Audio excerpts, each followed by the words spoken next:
I'm going to read some quotes and some poetry from this book, Our Story, Not History, and it's by David Yates.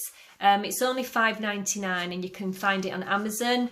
32 people contribute to this book, me being one of them, but I'm not going to read any of my work today, but I will read a little bit what it says at the front of the book and why David wrote this book and compiled it. He's currently compiling numerous books for future generations. And it says, this book is sold subject to it being read, reread, then widely loaned, lent, borrowed, stolen and hidden away for future generations to discover. Failure to comply will result in these deliberate acts of tyranny being repeated and future generation once again being defeated. So I'm just going to read a piece today. It's by Rudolph Steiner and it says, in the future. More than 100 years ago, Rudolph Steiner wrote the following. In the future, we will eliminate the soul with medicine.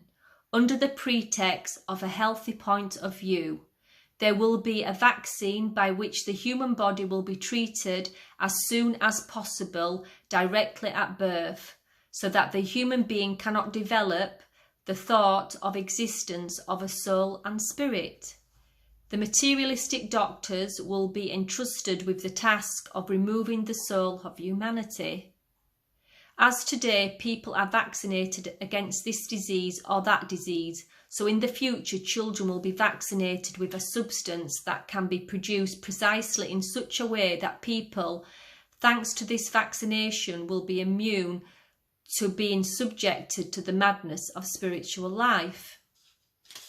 He would be extremely smart, but he would not develop a conscience, and that is the true goal of some materialistic circles.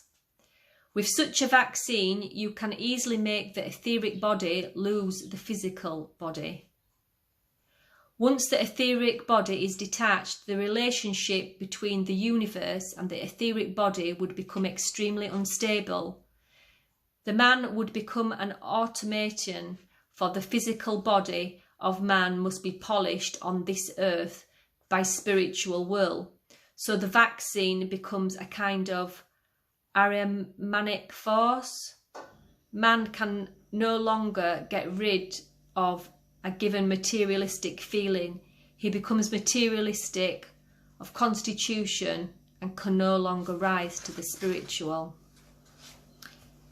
So I will be reading works from this book going forward, but well done, David. Keep writing. Glad to see you back on YouTube.